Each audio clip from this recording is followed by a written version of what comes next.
اوس راځو حکم ته چې نوروز لمانځل په اسلام کې څه حکم لري. د ټولو فقهاو په دې باندې اتفاق ده چې دا حرام کار ده. حتی فقها وایي، ملا علي قاري په مرقات کې لیکلي دي، وایي که چېرته یو مسلمان د مجوسیانو د نوروز په ورځ باندې میله وویني چې دوی سره راجمع سوي وي او دی دا خبره سیرپ وکړي چې دا خو یو ډېر ښه سیرت ته چې دوی وضع کړی، فقد کفره، دی کافر. د دې یوه حواله.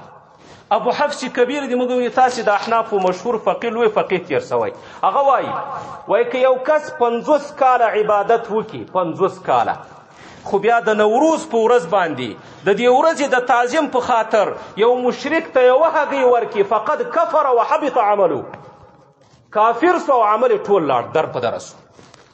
شامي دا مسله راخیستې. د دویمه حواله، دا چې معمولي خبرې نه دي، دا شانته د دې نه ماسې وه.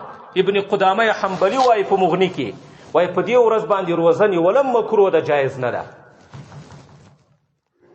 لہذا دا ورځ لمانځل په دې کې د کفارو سره مشابهت راځي، ځکه دا د آتش پرستانو د مجوسیانو نه راپاته ورځ د دغو د اختر ورځ وه، او چې ما د تا 2 اخترونه دي، په هغه ورځ به ما او تا خوشحالي کوو. په دې ورځ باندې لوبې کول، میلې کول، خوشحالي کول، یو چا ته هدیه ورکول، تحفه ورکول، او که د دې ورځې د تعظیم په خاطر وي، سړی له ایمانه خلاصېږي. دا یاد وساتئ. نو دا ورځ را روانه ده. که بعضې خلک دا سوچ کوي چې موږ خو د دې ورځې د تعظیم په خاطر میلې نه کوو، بس خوشحالي کوو، دا کوو. ګوره یاد وساتئ، نبی علیه صلات وسلام نیت نه ده یاد کړی، مطلق یې ویلي چې کله مدینې منورې ته راغی نو په همدغه 2 ورځو کې د نوروز په ورځ او د مني په اوله ورځ چې مهرجان ورته وایي، په دې 2 ورځو کې به دوی اختر لمانځه. نبی علیه صلات وسلام پوښتنه وکړه د بخاري حدیث ته چې په دې ورځ کې دوی ولې لوبې کوي؟ وایي دا د دوی د خوشحالۍ ورځ دي. نبی علیه صلات وسلام صحابه منع کړل، وایي نه، موږ وایو چې تاسې لپاره 2 ورځې د خوشحالۍ دي بس. ان لكل قوم عيد وهذا عيدنا، هر یو قوم اختر لري، د موږ 2 اختر دي، یو غټ اختر دی، یو وړکی اختر ده.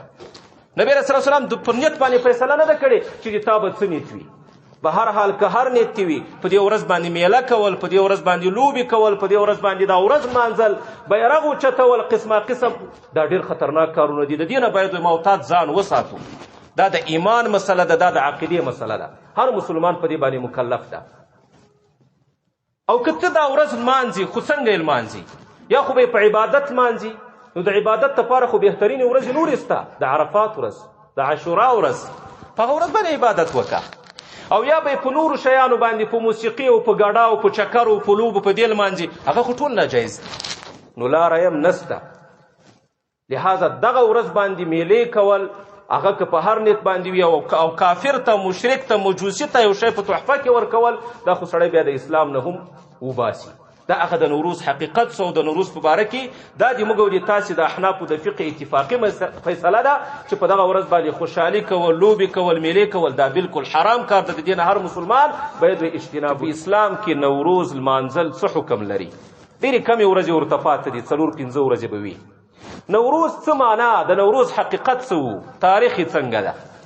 نوروز فارسي لفظ ده، معنا یې ده نوې ورځ. دا په اصل کې د نوبهار نه راخیستل سوی، د دې نه مخکې د دې نوم و نوبهار. دا تقریبا د میلاد نه هم د ذوالقرنین د وفات نه وروسته، د میلاد نه 583 کاله مخکې، په هغه وخت کې د بلخ په علاقه کې یو آتشکده جوړه سوه. آتشکده دې ته ویل کېږي چې اور پکې لګېږي او خلک بیا ترېنه تاویږي، عبادت کوي. دا هغه وخت کې جوړه سوه، دې ته بیا نوم ورکړه نوبهار. په همدغه نوم باندې بیا دا ونومول سوه. بیا به له دې نه وروسته د مجوسیانو، زردشتیانو، دوی به بیا دغه ورځ چې راورسېدله، چونکې دا د اور د عبادت اوله ورځ و، نو بیا به یې دا لمانځله. دا د میلاد نه هم 583 کاله مخکې خبره ده. بنیاد یې هغه وخت کې ایښودل سوی. اصل کې دا آتش پرستی چې ده، مجوسیت، د دې بنیادګر سیسان په نام باندې یو کس تېر سوی، بنیاد یې هغوی ایښی. خو د اسلام مورخین او اسلام تاریخ بیا داسې وایي چې د میلاد نه 483 کاله مخکې مجوسیانو د دغه شي ابتدا کړې. په بلخ، په آذربایجان، په ایران، په دغه علاقو کې به دا ورځ لمانځل کېده. د میلاد نه هم مخکې، د حضرت عیسی علیه السلام د زمانې نه هم مخکې.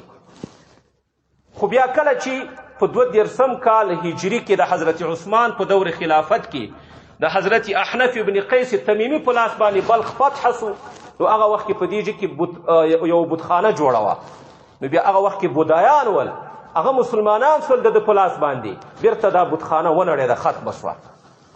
بیا د 22 کال هجرت نه 1940 هجري پورې دا ورځ چا پیژاندم نه چا نوموله نه چا یادوله، ځکه ټول خلک مسلمانانو.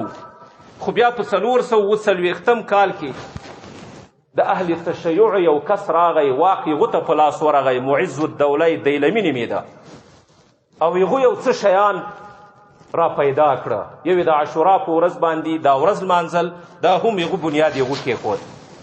او دویم دا شی بیا پکې د نوروز په ورځ باندې قسمه قسم میلې کول، د دې بنیاد هم د کېښود. حتی سیوطي صاحب لیکلي په تاریخ الخلفا کې، وایي ده په خپل وخت کې په خپلو والیانو ته خپلو خلکو ته دا امر کړی و چې د جمعې په خطبه کې به العیاذ بالله په حضرت ابوبکر او عمر او معاویه باندې لعنت وایي. تاسې دا کارم د کړی و. او ده بیا داسې کار هم وکړه چې یو یې د عراق په نجف علاقه کې یو زیارت جوړ کړه د حضرت علي په نوم، او یو یې د بلخ په علاقه کې د مبارک زیارت په نوم باندې یو زیارت جوړ کړ. او بیا په دې کې دوی یو جنډه بم یو بیرغ بم اوچتاوه، او په دې کې دا عقیده هم راخپره سوه چې څوک په دې مراسمو کې ګډون وکړي، څوک چې په سترګو باندې ړوند دی هغه ښه کېږي. بیا له دې نه وروسته 440 کال نه وروسته دا څومره بادشاهان به چې دي، موږ وایو تاسې په افغانستان کې راتلل دا ورځ به لمانځل کېده، حتی په رسمي ورځو کې یوه ورځ ترېنه جوړه سوه. دا د نوروز تاریخ